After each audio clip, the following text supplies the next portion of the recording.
pior é que, assim, além de desconcentrar e de ser desrespeitoso com a colega, o trabalho, né? Assim, o retrabalho, de ter que, né, provavelmente elaborar uma nova prova, sei lá o que vai dar, mas enfim, muito chato. E essa música é a música já para a gente ir entrando no clima de despedida, né? Para a gente saber que hoje é a nossa última noite. E saber que semana que vem é a prova. Meu Deus, que tristeza. A gente tem que chorar também, professor?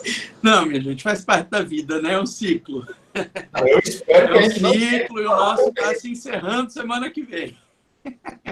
Está se encerrando para começar um ciclo muito melhor, com fé em Deus. Semestre que vem a gente vai conseguir ter umas aulas presenciais, né? Se Deus quiser, porque, minha gente, eu sinto falta, sabe? Eu rio e tudo, mas a presencialidade é outro nível, sabe? Ainda mais que, tipo, a gente agora já tem uma relação, né, bacana, assim, a gente teve uma relação bacana desde o começo, mas naturalmente demora um tempo para a gente criar uma intimidade, para vocês entenderem como é que eu funciono e eu entender também como é que vocês funcionam. Então, eu tenho certeza de que a gente agora, quando voltar para a presencialidade, né, agora que eu digo, se Deus quiser, semestre que vem, né, certamente a gente vai ter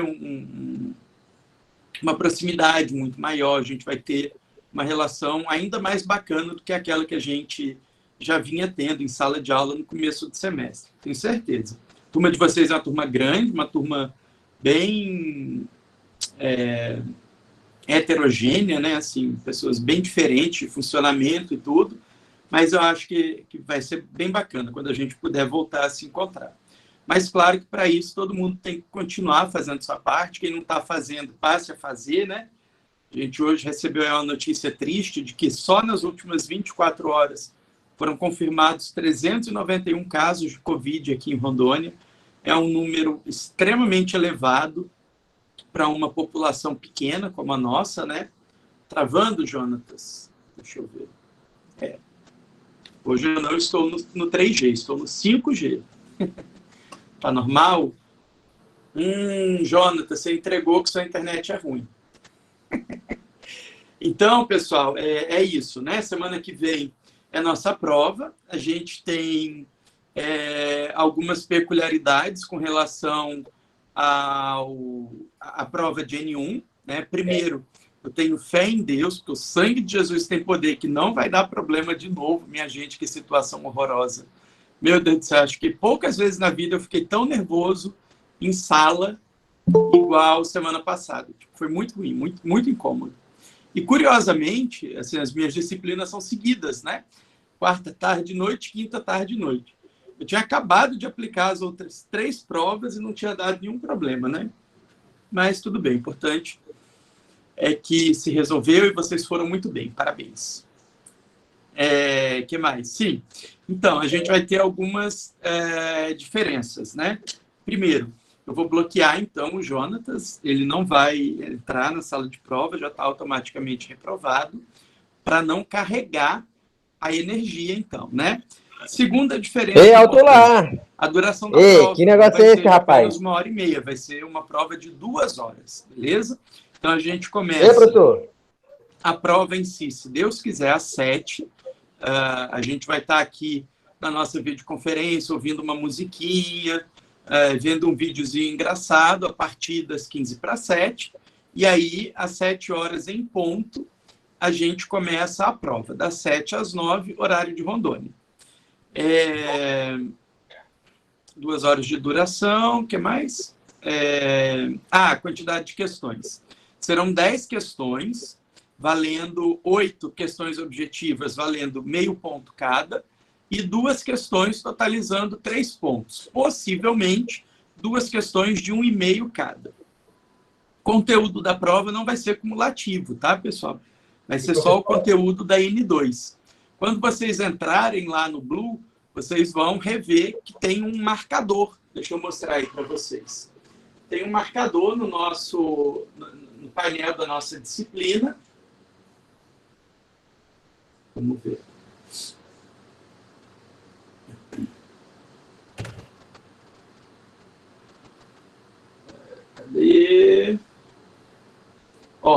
esse marcador aqui. Aqui acaba o conteúdo da N1. Então, o conteúdo da nossa N2. Procedimentos, procedimento sumaríssimo, audiências trabalhistas, regime econômico do processo, né, aquela questão de honorários, custas, etc., atos processuais e nulidades. E aí, hoje, a gente não vai ver um conteúdo efetivamente novo, né? A gente vai apenas conversar um pouco sobre as audiências trabalhistas, que é um conteúdo que vocês já dominam, né? Afinal de contas, vocês fizeram aí a audiência simulada, a grande maioria mandou muito bem, né? Assim, a gente teve besteirinhas, assim, que certamente não decorreram do fato de vocês não saberem, mas talvez do fato de não saber como fazer. Por exemplo, eu tenho certeza de que todo mundo sabe que, após o pregão, tem a primeira tentativa de acordo, e aí, se não houver acordo, em seguida a gente tem a apresentação de defesa, né? Tenho certeza de que ninguém tem dúvidas quanto a isso, mas talvez tenha ficado em dúvida no que tange à atuação. Como encenar a apresentação de defesa, né? Eu acredito que foi por aí. Mas é fato, então, que vocês já manjam bem sobre a audiência, mas eu quero destacar alguns pontos assim que vão ser importantes, não só para a minha prova, tá, pessoal? Audiências trabalhistas representam um tema assim, bem importante para todas as provas em que cai direito processual do trabalho, e certamente é um tema de suma importância quando a gente vai atuar. E é de suma importância quando a gente vai atuar, porque o processo do trabalho ele é pensado de uma forma em que a audiência ganha uma relevância tão grande, que o objetivo do legislador seria que praticamente tudo ocorresse dentro da audiência trabalhista. Recapitulando aqui, então, digamos assim, um roteiro, né, da audiência trabalhista. A gente tem o pregão, que é chamar as partes, os advogados. A gente tem a primeira proposta conciliatória, primeira tentativa de acordo. Não havendo acordo, a gente tem a apresentação formal da defesa. Notem que esse momento de apresentação da defesa, ele pode ser de duas formas. Eu posso apresentar a defesa oralmente, no prazo de 20 minutos, ou eu posso apresentar a minha defesa por escrito, que é o mais frequente, o mais comum na Justiça do Trabalho. Aliás, é bastante raro a gente ter apresentação de defesa oral.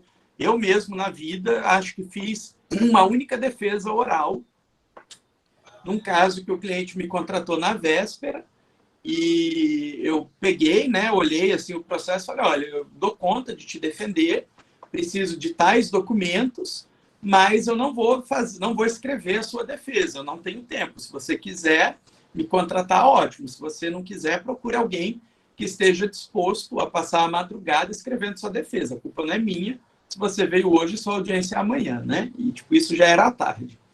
E aí ele topou e eu apresentei a defesa oral e a gente acabou fazendo acordo na última proposta conciliatória. Enfim, mas essa é uma possibilidade. Em se tratando de defesa escrita, a apresentação, pessoal, também se dá nesse momento após a primeira proposta conciliatória. Só quero que vocês entendam que a apresentação da defesa nesse momento não significa juntada da defesa nesse momento. Quando eu quiser apresentar, que juntar no processo antes da audiência. O CSJT fala com pelo menos 2 horas de antecedência. Significa, portanto, que antes de ir para a audiência, eu tenho que entrar no processo judicial eletrônico para fazer o protocolo da minha defesa com os meus documentos. E aí, se eu for um advogado esperto, eu vou fazer o protocolo dessa minha defesa em sigilo. O processo judicial eletrônico me permite, exatamente, Viliane, o processo judicial eletrônico me permite fazer o protocolo em sigilo, de modo que ninguém vai ter acesso até esse momento exato. Quando a gente diz que, após a primeira tentativa de acordo, é a apresentação da defesa, eu estou dizendo que até esse momento a minha defesa pode ficar em sigilo. É como se ela não estivesse ali, porque ninguém vai conseguir ver, exceto o juiz.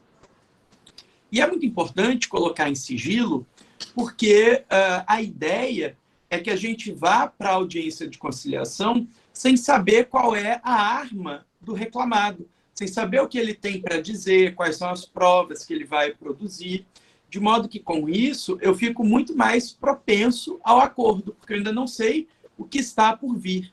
Por esse motivo, então, é que o legislador botou a apresentação de defesa após a primeira tentativa de acordo, tá certo? Eu me lembro, não sei se eu já comentei com vocês, um caso que eu entrei com uma ação contra os Correios, o meu cliente é funcionário dos Correios, e a gente estava pedindo hora extra. E aí, eu pedi horas extras com um adicional de 50%. Eu sempre olho os meus processos um pouquinho antes da audiência, para ver se tem alguma coisa assim que chama atenção, né? Se já teve defesa e tal. E a colega que representava os Correios juntou a defesa com uns 2, 3 dias de antecedência e esqueceu de colocar em sigilo. Então, eu fui lá olhar a defesa e, com essa defesa, ela juntou uma série de documentos que eles chamam de kit defesa. Esse kit defesa envolve o edital do concurso que o empregado fez, o contrato de trabalho, a ficha funcional, os cartões de ponto, os acordos e convenções coletivas. E aí, claro, eu fui olhar esses documentos para chegar na audiência pronto, né, sabendo exatamente tudo que estava ali no processo. E ali eu percebi que o pedido que eu fazia de hora extra era um pedido com adicional de 50%, que é o adicional que está previsto lá no artigo 7º, inciso 16, se eu não me engano, da Constituição Federal. Ocorre que os Correios tinham celebrado acordo coletivo de trabalho com o sindicato. E aí, nesse acordo coletivo, eles previam um adicional de 70%. O que eu fiz? Aditei a minha inicial. Ao invés de pedir apenas 50% de adicional, eu pedi 70%. Eu nem sabia que existia esse adicional maior nos Correios. Mas como a colega esqueceu de botar em sigilo, ela me deu arma para eu poder atacar o cliente dela. Olha que coisa séria, né? É claro que eu adorei, inclusive a gente ganhou essa ação, o precatório, inclusive, se eu não me engano, sai esse ano. Sai esse ano, sim. Foi escrito 2018, final de 2018, sai esse ano. Então, a gente ganhou com o adicional de 70% e graças a ela, né? Então, graças ao reclamado, eu consegui pedir um pouquinho mais de dinheiro, que eu nem sabia que o meu cliente tinha esse direito, ele também não sabia, e a colega, comendo uma bolinha, corrigiu a bolinha que eu comi, né? Então, vamos ficar atento quanto a isso. Bom, após a apresentação da defesa, Pessoal, na primeira audiência, quando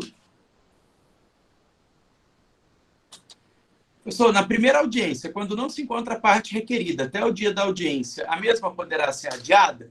Sim, Viliane.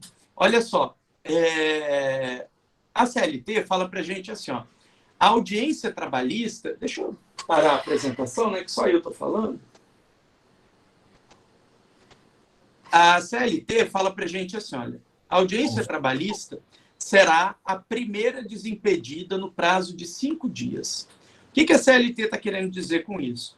Que quando eu vou notificar o reclamado, eu tenho que garantir para ele um prazo mínimo de 5 dias para ele se organizar quanto à defesa. Contratar advogado, redigir a peça, se ele preferir apresentar por escrito, separar a documentação desse empregado. Então, tudo isso vai ser feito aí no prazo de 5 dias. Caso esse requerido, né, o reclamado, não seja notificado até a data da audiência, essa audiência vai ter que ser redesignada. Normalmente, essa redesignação é feita em audiência. Então, faz-se a audiência, constata que o reclamado não está presente, verifica-se que ele não foi notificado e, com isso, marca uma nova audiência. Na Justiça do Trabalho, a gente, em regra, não tem um fluxo assim de ficar conferindo se teve ou não teve notificação. Normalmente, manda a notificação e aguarda a audiência, tá certo? Bom, então, apresentada a defesa, seja ela oral em 20 minutos ou por escrito, desde que juntada ao PJE antes do início da audiência, a gente vai ter um prazo, então, para o reclamante se manifestar quanto à defesa e os documentos que foram juntados com essa defesa. É como se fosse uma réplica, né? A gente chama de impugnação aos documentos, mas é como se fosse uma réplica. Após isso, a gente tem início aos atos instrutórios, propriamente dito. Quando a gente pensa em atos instrutórios, a gente está pensando em todas aquelas possibilidades probatórias que vocês aprenderam lá em processo civil. Então, todas as provas admitidas em direito, típicas e atípicas, são admissíveis, evidentemente, no processo do trabalho. A gente pode ter uma perícia, a gente pode ter depoimento pessoal, a gente pode ter oitiva de testemunhas, né, oitiva de peritos, enfim, tudo que cabe no processo civil, cabe também no processo do trabalho. Em regra, o primeiro ato instrutório é o depoimento pessoal, né, depoimento pessoal do reclamante, depois do reclamado. Observem que depoimento pessoal é um ato por meio do qual uma parte busca conseguir da outra uma confissão. Significa dizer, portanto, que eu, advogado do reclamante, não posso pedir a oitiva do meu próprio cliente, tá certo? Eu só posso pedir depoimento pessoal da parte ex-adversa, da parte contrária, ok? Depoimento pessoal só pode ser pedido da parte contrária. E em se tratando de depoimento pessoal, a gente tem um sistema de colheita da prova um pouquinho diferente, porque só quem vai poder fazer pergunta é o juiz e o advogado da outra parte. Nunca eu vou poder fazer pergunta para o meu próprio cliente, beleza? Pelo menos não em depoimento pessoal. É claro que, além do depoimento pessoal, é cabível o juiz inquirir as partes. Só que aí, quando é o juiz que determina de ofício, a gente não vai dizer que isso é um depoimento pessoal. Isso é, na verdade, uma inquirição em que o juiz só tem o objetivo de esclarecer os fatos. Notem, então, que o objetivo do depoimento pessoal é obter a confissão. O que é a confissão? Quem lembra lá do processo civil, artigo 385, se eu não me engano, fala para a gente assim, ó, confissão é admitir como verdadeiro um fato que favorece a outra parte e prejudica o depoente, ok? Confissão é admitir como verdadeiro um fato que beneficia a parte contrária e prejudica o próprio depoente, beleza? Então, isso é a confissão. Normalmente, pessoal, normalmente não, né? Sempre, quando se consegue uma confissão, não é uma confissão assim, com uma pergunta muito direta. Se eu quero saber se uma pessoa fazia hora extra, eu não vou perguntar, fulano, você fazia hora extra? Não, né, pessoal? Eu vou ter que comer pelas beiradas para que a pessoa entregue essa informação. Eu estou com uma ligeira impressão de que eu já dei aula desse tema na turma de vocês. Dei não, né? Ou dei? Será que foi na outra? Assim, de dar aula de eu mesmo falar? Alguém me diz aí? Como assim, professor? Sim, não, talvez, não me lembro. Que dia foi isso? Ah, alguém falou? Não ouvi, peraí. Mona Lisa falou? Oi. Como assim de o senhor mesmo falar? Tipo, igual eu estou fazendo agora. Eu já tinha abordado esse tema com vocês? Não, em sala de aula não. Só no nem trabalho em videoconferência? mesmo. Não. De audiências beleza, trabalhistas, então. não. Tá bom, obrigado. Então, foi em processo do trabalho 2. Valeu. Uhum. Porque, assim, pessoal, processo do trabalho 2, como é uma disciplina que tem a mesma carga horária que a de vocês, eu sempre fico umas 3, 4 aulas dando revisão. Aí eu fiquei aqui na impressão, será que foi aqui? Será que foi lá? Porque é meio chato, né? Esse tema eu sei que vocês já conhecem, porque vocês estudaram mas foi um módulo que não teve a minha participação. Muito bem. Então, depois do depoimento pessoal, a gente segue para a oitiva das testemunhas. E quando a gente começa a oitiva das testemunhas, a gente começa pelas testemunhas do reclamante, depois testemunhas do reclamado, certo? Notem que quando eu estiver falando de uma testemunha do reclamante, quem vai fazer as perguntas primeiro é o advogado do próprio reclamante, depois o advogado do reclamado. Em se tratando de testemunhas do reclamado, primeiro o advogado do reclamado pergunta, depois o advogado do reclamante pergunta. A regra é que começa a ouvir, então, as testemunhas do reclamante, depois as do reclamado. E sempre pergunta primeiro o advogado que arrolou. Então, se eu arrolei, eu pergunto primeiro. Se o colega arrolou, ele pergunta primeiro e eu depois. Tá joia? Terminou a oitiva das testemunhas, a gente vai, então, para os debates, né? A gente vai para as razões finais, no prazo de 10 minutos. Após as razões finais, vem a segunda proposta conciliatória, e não havendo acordo, o juiz profere sentença. Professor, na prática, é assim que funciona? Não, de jeito nenhum. Na prática, não é assim que funciona.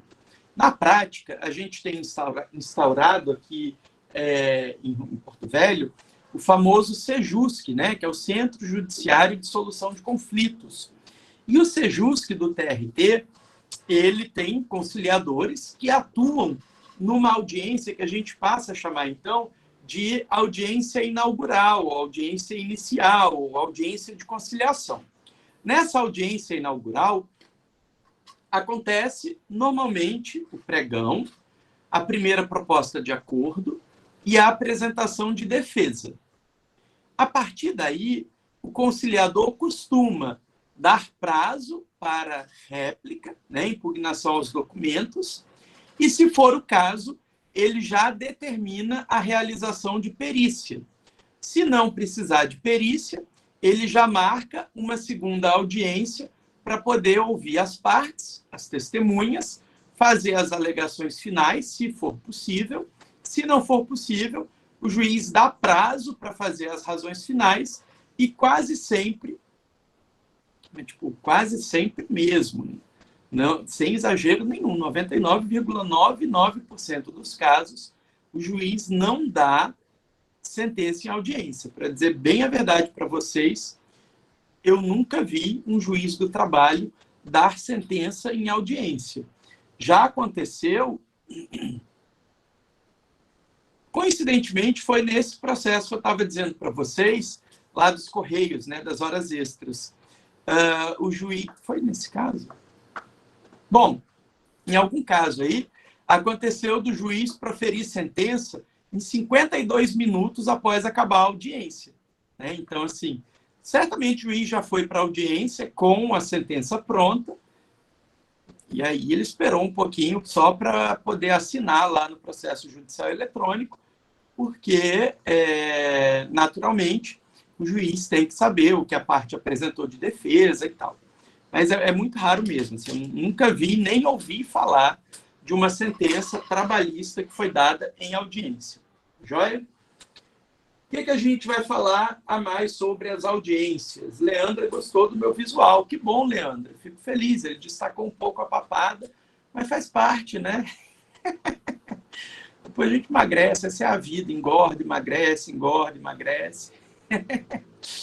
Mas nem tudo aqui é papada, tá, pessoal? Essa luz também não está me favorecendo. Ela está me deixando assim um pouco rechonchudo. Em vez assim, vai até pensar que 10 minutos atrás eu estava comendo leite condensado puro.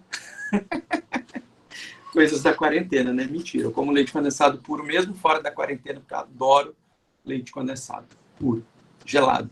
É muito bom. Mas, tipo, é muito bom mesmo. Ah, boa, Vinícius. Uma coisa que eu estou gostando da quarentena é o hábito de usar máscara, né? Porque você pode estar com a papada mais fodida que for, a barba mais mal feita que for, aí você bota máscara e ninguém vê, né? Mas daí para dar aula de máscara aí já seria frio demais, né? Mas enfim. Professor, na primeira audiência... Não, isso aqui eu já respondi. Então, é isso. O que mais vamos falar sobre audiências? Assunto extremamente importante. Professor, o que acontece se alguém faltar? Depende. A gente tem que saber quem faltou e que tipo de audiência essa pessoa faltou. Vamos lá. Se a gente estiver falando de audiência inaugural, né, essa audiência inicial, essa primeira audiência, ou audiência única, né, ou seja, nunca teve audiência no processo. Efetivamente, nunca ocorreu audiência no processo.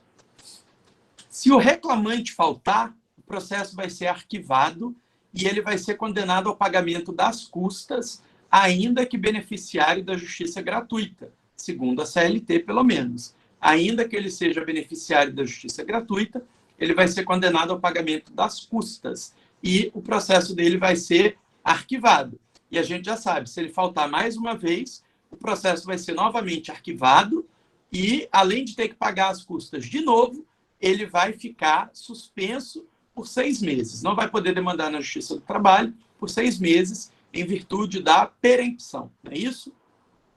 Notem ainda que, quando eu dou causa ao arquivamento da primeira reclamação trabalhista por ter faltado à audiência, eu só vou poder ajuizar o segundo processo mediante comprovação do pagamento das custas que eu fui condenado no primeiro processo. Beleza? Pelo menos isso é o que diz a CLT, a jurisprudência e a doutrina mais justas dizem que, se for beneficiário da justiça gratuita, não pode ser condenado, né? Afinal de contas, o cara é pobre na forma da lei. Ponto. Se na audiência inicial quem faltar for o reclamado faltar, a gente vai ter revelia. Revelia no processo do trabalho decorre da ausência do reclamado. Professor, como assim o reclamado faltar? Quer dizer que a firma tem que ir na vara? Não, né, pessoal? É evidente que não. Tem que ir um representante. Hoje, após a reforma trabalhista, qualquer um pode ser representante do empregador. Então, o reclamado pode mandar qualquer preposto. Ele pode mandar um empregado, pode mandar o filho, pode mandar o estagiário do escritório de advocacia, que não vai ter nenhum problema. O importante é que alguém esteja presente para falar em nome do reclamado. Se não estiver presente, revelia. Professor, não foi nenhum preposto, não foi ninguém representando a empresa, mas o advogado da empresa foi. O que vai acontecer? Revelia, ok? O advogado, a presença do advogado do reclamado não impede a revelia. Porém, a reforma trabalhista fala para a gente assim, ó, se o reclamado faltar, mas o advogado for e apresentar defesa, a defesa deve ser recebida. Ok? A defesa e os documentos vão ser recebidos. Mas vai impedir a revelia? Não. Vai ter ocorrido revelia do mesmo jeito. Muito bem. Então, audiência inaugural. Faltou o reclamante, arquivamento. Faltou o reclamado, revelia. E se faltar os dois? Arquiva. Beleza? Se faltar os dois, arquiva. Professor, mas vamos supor, então, que na audiência inaugural o reclamante foi, o reclamado foi, apresentou defesa, tudo bonitinho, não precisou fazer perícia, e aí o conciliador lá do Sejusc, lembra que eu expliquei para vocês? O conciliador do Sejusc, então, marcou uma segunda audiência. Essa segunda audiência era o que a gente chama de audiência em continuidade, ou audiência de instrução. Essa audiência de instrução é para ouvir as partes e as testemunhas. Lembrando que o objetivo do depoimento pessoal é obter a confissão da parte contrária, correto? E também preciso lembrar a vocês que as provas no processo do trabalho são produzidas em audiência, independente de requerimento prévio. Significa dizer que, lá na hora da audiência, o juiz vai perguntar: vocês têm alguma prova a produzir? E aí a parte ali na hora vai dizer: eu trouxe uma testemunha ali fora, manda chamar, eu quero ouvir esse empregador sem vergonha, que ele vai falar na minha cara que meu cliente não fazia hora extra. Então é ali no momento que eu vou decidir as provas que vão ser produzidas ou não. Em virtude disso, todo mundo tem que comparecer, né? Reclamante e reclamado. Caso reclamante ou reclamado faltem à audiência de instrução, a consequência será a confissão ficta. Lembrem que o objetivo do depoimento pessoal é obter a confissão. Seria muito fácil fugir da confissão se eu pudesse simplesmente deixar de ir para a audiência para ninguém me fazer uma pergunta cabulosa e eu acabar confessando. Então, faltou confissão. Professor, nossa, sou muito rápido, não dá tempo nem de ler. Professor, se não produzirem provas em audiências, tem mais outro momento para produzi-las? Se for audiência de instrução, não tem outro momento. A gente vai ter uma preclusão temporal. O momento de produzir a prova oral é a audiência de instrução. Agora, evidentemente, pessoal, que situações excepcionalíssimas podem ocorrer. Por exemplo, marcou a audiência de instrução. Chegou na audiência de instrução, a testemunha não foi, mesmo eu tendo convidado. Então, eu apresento lá para o juiz, eu, advogado, convidei, está aqui a cartinha convite com o recibo da testemunha. E a testemunha não quis vir. Aí, nesse caso, eu vou virar para o juiz e vou dizer, excelência, eu realmente preciso ouvir essa testemunha. Eu quero, então, que o senhor intime. Aí, o juiz vai intimar, marcar uma nova data, e se essa testemunha não comparecer na nova data, aí ele vai fazer condução coercitiva. Vejam, então, que são pelo menos 3 coisas, né? Uma primeira audiência, em que a testemunha deve comparecer independente de intimação. Se ela não for, o juiz intima, e se ainda assim ela não for, aí o juiz manda conduzir. É a famosa condução coercitiva, ou condução sob vara, né? O oficial de justiça vai até a pessoa e leva ela à força mesmo. Se precisar, chama a polícia, agarra pelos braços, enfia no camburão e leva para o juiz ouvir, beleza? Isso é a condução coercitiva. Entrei por outro dispositivo, então não está aparecendo o nome do escritório, mas é a Fabiane, professor, para fins de presença, obrigado. Ok, Fabiane, não adiantou nada o seu comentário. Se você não fizer a tarefinha, não vai ter presença. Beleza? A nossa presença é contabilizada por meio da tarefa e não por meio da presença em tempo real aqui. Essa intimação vai ser feita somente na audiência de instrução? Não entendi, Lidiane. Olha só, na audiência inaugural, o reclamante vai ter sido intimado pelo próprio advogado, porque, olha só, quando eu protocolo a minha reclamação trabalhista, o sistema já faz um sorteio e diz qual é o dia e a hora da minha audiência. Então, eu, advogado do reclamante, já estou intimado de que devo comparecer naquele dia e o meu cliente foi intimado por meu intermédio. Beleza? O reclamado vai ser intimado pelos correios. A gente vai chamar esse ato de notificação. Notificação para que o reclamado compareça em audiência no dia tal, na hora tal, e, não havendo acordo, apresente defesa. Beleza? Marcou a audiência de instrução. A testemunha não foi. Aí ela vai ser intimada para uma nova audiência. Porque se a testemunha não compareceu, não vai dar para realizar aquela audiência. Beleza? É isso, Lidiane, que você queria saber? Vou botar o fone aqui e você liga o seu microfone, se precisar. Oi, professor.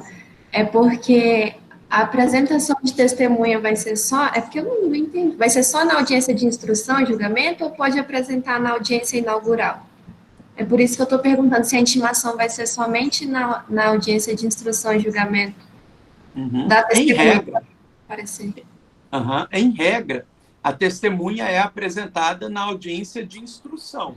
Afinal de contas, não faz sentido você levar a testemunha na audiência de conciliação. Porque pensa comigo, o objetivo da audiência de conciliação é tentar acordo. A testemunha não tem nada a ver com acordo. Ela não vai pagar, ela não vai receber, ela só tem que depor sobre os fatos. E como ela não é ouvida na audiência de conciliação, não faz sentido levá-la. Agora, a gente tem que tomar muito cuidado, porque lembra que eu falei para vocês, a audiência trabalhista foi feita para ser una, ou seja, para que ocorra tudo dentro dela, desde o pregão, né, até a sentença. Significa que, Se eu estiver falando de uma audiência una, vai ter conciliação, depoimento do reclamante, do reclamado, das testemunhas. E aí, se eu chegar lá e o juiz quiser ouvir a testemunha não foi, eu vou ter perdido o direito. Beleza? Vai ter ocorrido uma preclusão. Era tipo isso que você queria saber? Fala mais sobre o que você pensou e tal. Não, é que eu estava confundindo mesmo, eu não sabia, eu não sei se eu esqueci ou se realmente eu não li, é porque eu não sabia se podia apresentar a testemunha tanto na audiência inaugural quanto na audiência de instrução e julgamento. Mas, em regra, é somente na audiência de instrução. Isso, essa é a regra. Mas posso apresentar na de conciliação? Posso. Por exemplo, eu chamei a Lidiane para ser minha testemunha. E eu vi que a Lidiane estava assim, toda receosa, não estava muito afim de depor, mas ela foi. Aí chegou lá na audiência, o juiz marcou uma nova data para a audiência de instrução. Ele falou, não vou ouvir as testemunhas hoje, vamos parar por aqui e no dia X a gente faz a instrução. Aí, sabe o que você pode pedir como advogada? Excelência, consta na ata de audiência que a Lidiane, minha testemunha, já está intimada da nova data. Porque aí o que vai acontecer? Chegou a nova data, a Lidiane não compareceu, eu já pulo a etapa de intimar. Eu vou direto para a condição coercitiva. Entendeu? Entendi, professor. Obrigada. Belezinha? Por nada. Então, vejam, eu tenho, na audiência de instrução, oitiva do reclamante e do reclamado. Qualquer um dos dois que faltar, confissão. Beleza? Notem que quando eu digo que haverá confissão, e pode haver, inclusive, confissão dos dois. Né? Se reclamante e reclamado faltarem, a gente vai ter confissão dos dois lados. Aí, como é que o juiz vai decidir se ambos confessaram? A gente vai ter que analisar a distribuição do ônus da prova.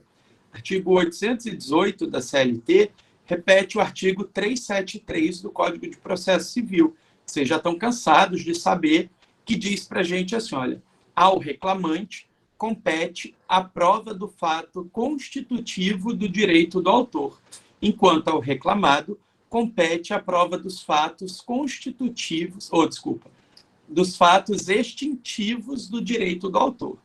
Então, por exemplo, reclamante está dizendo que fez hora extra e está cobrando pagamento. Qual é o fato constitutivo aqui? É o trabalho além da jornada. Qual é o fato extintivo? Por exemplo, a compensação de jornada. Né? Compensação de jornada é um fato impeditivo do pagamento. Então, veja, o reclamante disse que fez hora extra. Se o reclamado falta, ele é confesso. Significa, então, que o juiz vai dar um check em favor do reclamante. Ok? Ele vai entender assim, ó. O reclamante disse que fez hora extra. O reclamado faltou, foi confesso. Consequentemente, considero realizadas as horas extras. Porém, na audiência anterior, na hora de apresentar a defesa, o reclamado disse que houve compensação de jornada. Isso é um fato impeditivo, ok? É a salvação do reclamado. Como o reclamante faltou e eu apliquei a confissão contra ele, eu vou considerar, então, que realmente houve compensação. Veja, duas confissões. De fato, houve hora extra, mas também, de fato, houve compensação de jornada. Então, é plenamente possível que haja confissão dos dois lados, e aí o juiz vai decidir com base na distribuição do ônus da prova. Belezinha? Relembrar a vocês que a audiência trabalhista não tem tolerância, beleza? Não tem tolerância para as partes. Eu já tive reclamação trabalhista minha arquivada às 8h03, a audiência estava marcada para as 8 horas, o cliente se atrasou, estacionando, eu fui chamado às 8 horas em ponto, quando eu enrolei o máximo que eu pude, né? Tipo, espera um pouquinho, eu vou beber água. Bebi uma água, aí o secretário voltou, chamou de novo, eu entrei, Ô, excelência, o cliente está estacionando, já está aqui no prédio, está dentro do elevador. Ele, doutor, sinto muito. E aí meteu a sentença de extinção ali mesmo e eu tive que entrar de novo. Por sorte, na época não tinha ainda reforma trabalhista, então meu cliente não foi condenado ao pagamento de custas. No mesmo dia, eu peguei a peça que já existia, protocolei tudo igual e o processo começou de novo, mas atrasou, né? E eu mesmo tive mais um trabalho. Fiquei puto com o cliente, mas acontece, né? Então, vejam, não tem tolerância, beleza? O que mais tem aí de importante sobre as audiências? Tem uma súmula que eu vou passar para vocês, que eu gostaria que vocês lessem. Deixa eu procurar aqui.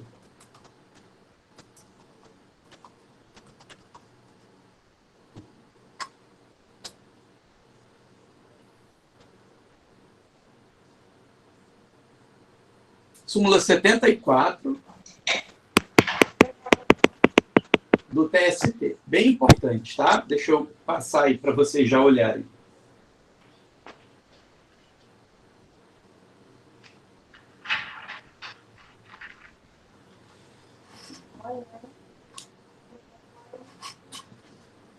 Olha lá. Aplica-se a confissão à parte que, expressamente intimada com aquela cominação, não comparecerá à audiência em prosseguimento, na qual deveria depor. O que é essa audiência em prosseguimento? É a audiência de instrução, beleza? A prova pré-constituída nos autos pode ser levada em conta para confronto com a confissão ficta, não implicando cerceamento de defesa e indeferimento de provas posteriores. Muitas informações desse item 2. Primeira delas, vamos supor que o reclamante disse que fazia hora extra. O reclamado disse que tinha compensação de... Não, esse exemplo não vai ficar bom.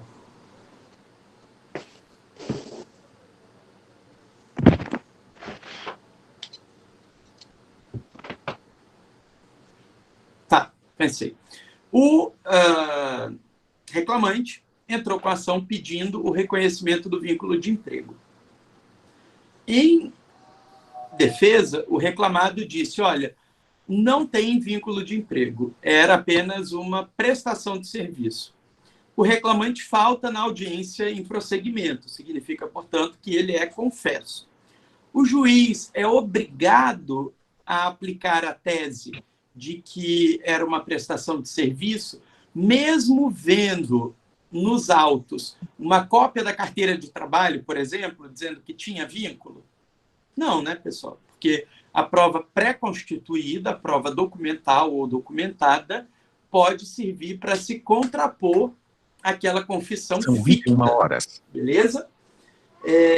Segunda informação importante.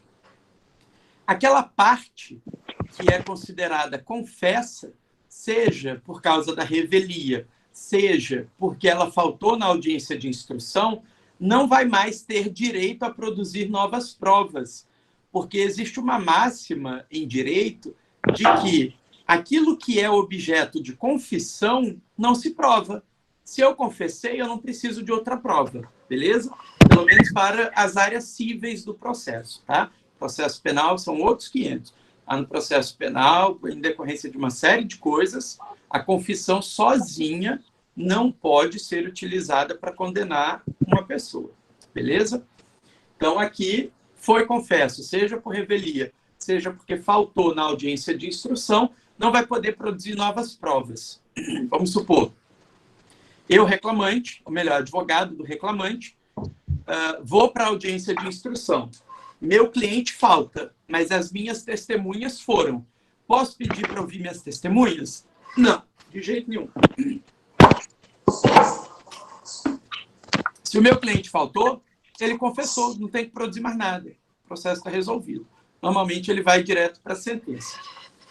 Mas, porém, contudo, entretanto, todavia, se a votação ou produção de prova posterior pela parte confessa, somente se aplica a ela mesma, não afetando o exercício pelo magistrado o poder dever de conduzir o processo. Significa que eu não tenho o direito de exigir a oitiva das minhas testemunhas, tendo o meu cliente faltado.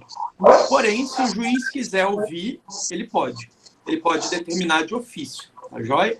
É aquela ideia ali do artigo 765, princípio inquisitivo, né, que está ali na CLT. Tem alguém com o microfone aberto e não sei se é uma criança gritando ou uma sirene de escola tocando, não sei o que é, mas está um barulho assim bem agudo. Beleza, pessoal? Então, lembrar de rever a súmula 74. Coach Direito, mais conhecido como Renan. Estão dizendo que esse barulho vem do microfone do Renan. Alô, Renan? Vitor pergunta, professor, o MPT comparece em todas as audições? Nada, de jeito nenhum. Ô, meu filho, pobre do MPT.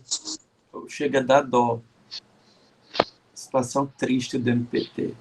É um órgão maravilhoso, Ave Maria. Muito maravilhoso mesmo. Mantém estrutura, tadinho. Pra vocês terem ideia, ó, Rondônia e Acre desse tamanho, se tem 10 procuradores, é muito. Só em Porto Velho a gente tem 8 juízes. 16 juízes, porque são 8 juízes titulares e 8 substitutos, né? Aí você pega todas as varas do interior, mais os 8 juízes do tribunal, né, que são os desembargadores. Então, o MPT não comparece, ele comparece apenas naquelas em que ele é parte, normalmente as ações civis públicas, ações coletivas, ações de cumprimento, essas coisas assim, e naquelas que têm interesse público, né, interesse indisponível e tal. Normalmente vai girar em torno de menor de idade,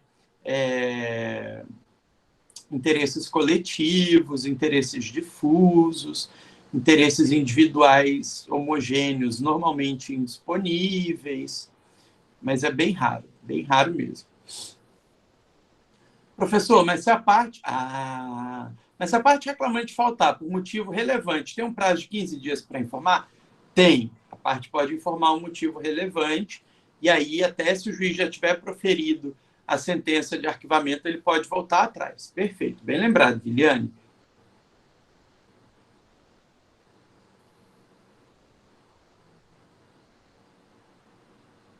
Pelo menos não é o tal do vídeo, né?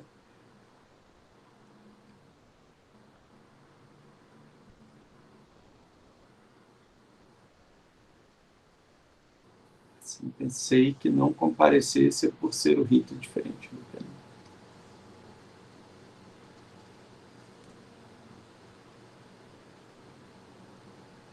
Não, Vitor, não. Os auditores fiscais do trabalho, eles agem administrativamente.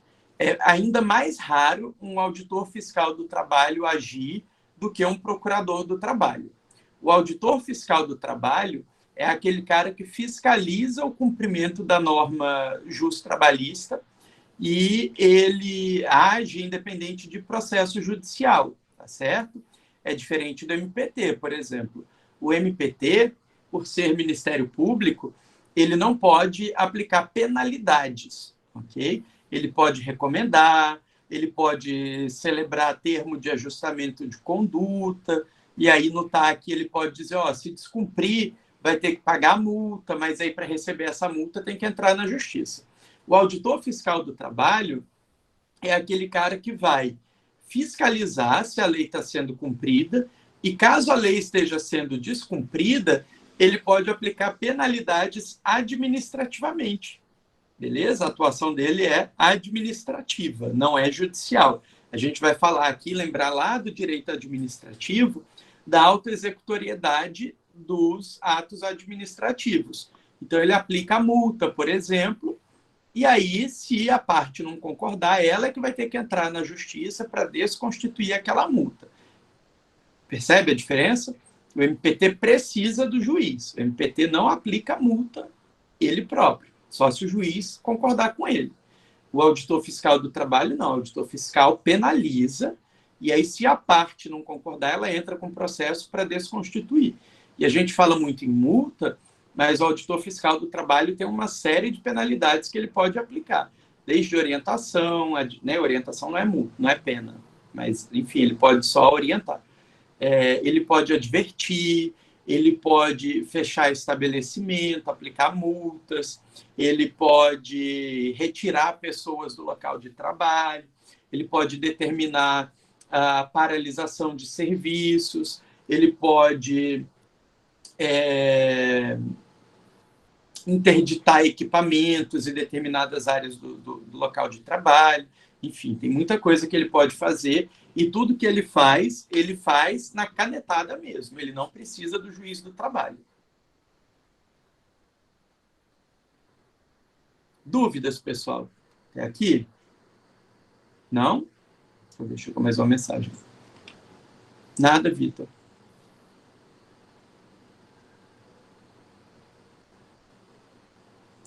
O tempo certo é o tempo de chegar na hora. Não tem tolerância. Se a audiência é às 8, tem que estar lá às 8.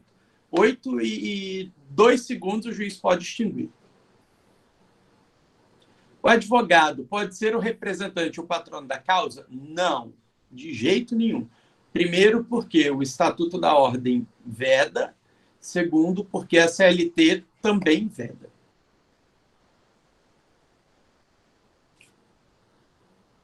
Para entrar de novo com a segunda ação, não tem um tempo certo, desde que eu respeite a prescrição. Vocês estudaram esse tema da prescrição em direito do trabalho? Prescrição total, prescrição parcial, bienal, quinquenal, causas interruptivas, suspensivas e impeditivas da prescrição.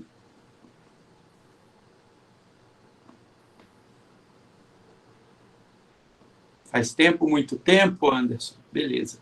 Se em processo do trabalho 2 eu for o professor, me lembrem que aí eu tiro uma noite para a gente estudar a prescrição, tema bem bacaninha, bem gostoso, a gente consegue ir fazendo uns paralelos bem legais com o direito material do trabalho. Joia? O que mais? Vamos fazer, Larissa, vamos fazer sim. Se Deus quiser, vai ser eu. Se o grupo AFIA não me demitir. Acho que não vai demitir, não. Tenho fé. Gostou, Mauro? Pode copiar. Depois eu te dou o endereço ali do menino que fez. Não, mentira. O bigode fui eu mesmo. Eu só fui cortar o cabelo. Pô, bicho, minoxidil.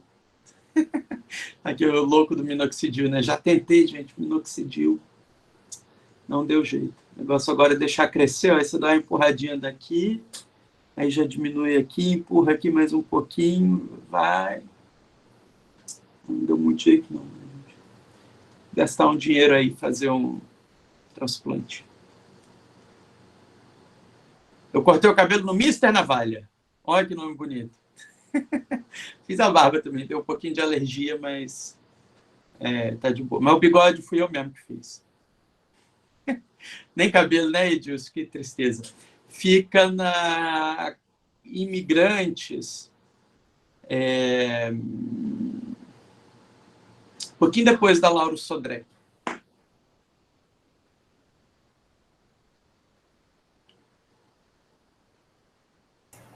Sei nem o que é TCO. Mentira, sei sim. É que eu sou tão ruim de processo penal que eu nem sei. Eita, menino, que... Oi. Quanto às duas perguntas dissertativas que o senhor vai passar, o senhor falou que cada uma valeria 1,5 ponto. Eu acho que não, né? Provavelmente. Então, mas eu não defini ainda. Outras 8 questões vão valer 3? Como é que Oi? 4? A prova vale 7, correto? Correto. Correto. Aí, então, se 2 questões vão valer 3, sobra 4 pontos para as 8 questões. Isso. Meu Deus. O senhor vai maneirar nas questões, né? Assim, eu digo assim, vai maneirar, né? Igual nenhum. Não, de modo nenhum, professor. Não por causa da que a gente não vai resolver, por causa do tempo. As questões dissertativas levam muito tempo e elas são as últimas. É verdade. Então, a gente chega nelas, às vezes a gente já passou muito tempo resolvendo 8 questões. É verdade. É bastante... Mas você pegou a parte que eu falei que vai ter 2 horas, né? Não, isso aí é 2 horas... Eu não sei, mas eu acredito que uma coisa pela outra não compensa. Vamos ver um negócio aqui, só para a gente saber em que campo nós estamos pisando. Eu sei que nós estamos pisando no direito, no campo do direito processual do trabalho, e que não é fácil a gente mexer com isso, professor. Se o senhor meter... Não, direito processual do trabalho é para os fortes. Olha só, numa prova com 6 questões, a turma demorou um tempo médio de 39 minutos. E teve uma pontuação média de 76%, o que é muito bom, concorda? Consequentemente, nós estamos falando de uma turma que tem tudo para dar conta tranquilamente de fazer 10 questões em 2 horas, já que faz 6 em 40 minutos. Beleza? Ganhei um ponto? Hã? Isso é graças ao professor que nós temos, professor. Ganhei um ponto aí? Você vai perder, porque você veio trazer um argumento improcedente. Veio reclamar de barriga cheia. Tá bom, professor. Não é não, professor. Relaxa, Edilson, vai dar tudo certo. Eu estou com vocês, vai dar tudo certo. A gente sabe que está todo mundo no barco, né? Não, eu entendo a preocupação de vocês, mas vai ser uma prova totalmente possível. A gente não é... eu vou falar por mim, né? Não sou nenhum alucinado achando que eu vou botar um caso de exame de ordem para vocês resolverem em 2 horas, junto com outras 9 questões. Não tem condição de eu fazer isso. Se for um caso de OAB, vai ser um caso resolvível em pouco tempo, né? Então, não se preocupe. Super tranquilo. Fazia isso nem na prova presencial, que os caras tinham 3 horas, quanto mais em prova virtual, que tem 2 horas, um problema de internet, tem gente que faz pelo celular, enfim. É claro que já tem gente reprovada, tem gente que não faz as poucas atividades que eu passei, teve gente que não foi em nenhuma aula minha, daquelas que foram presenciais, e não fez nenhuma atividade, está reprovado, óbvio que está. E olha que eu não passo atividade toda a aula, né? Mas, enfim. Bom, Rafael, quem arregaça eu não sei, eu sei que eu não arregaço. A minha prova, normalmente, não é uma prova muito fácil, né? Até porque, no nível que eu dou aula, eu costumo cobrar. Mas a gente sabe também que na pandemia eu não estou conseguindo dar o mesmo que eu dou em sala, consequentemente, eu não posso cobrar o mesmo que eu cobraria numa prova escrita. Beleza? Mas não se preocupem, tá, pessoal? Mauro está aqui dizendo que já reprovou comigo. A vez de vocês também vai chegar. Semestre que vem vai ser tudo normal, as aulas vão ser presenciais e o alto índice de reprovação há de retornar. Eu tenho fé que a vez de vocês vai chegar. Não assuste, não assuste. Todo mundo vai ter a oportunidade de reprovar comigo. Ninguém precisa de terrorismo, professor. Não assuste. Não precisa mesmo, não. Dá tudo certo. Nesse e nos próximos. Só sucesso na vida de todo mundo. Está todo mundo com medo até de sair de casa. É triste a situação. Eu vou parar de gravar aqui para gente. A gente pode continuar falando, mas eu vou parar de gravar logo. Vocês acreditam que hoje eu tomei um bloqueio do YouTube?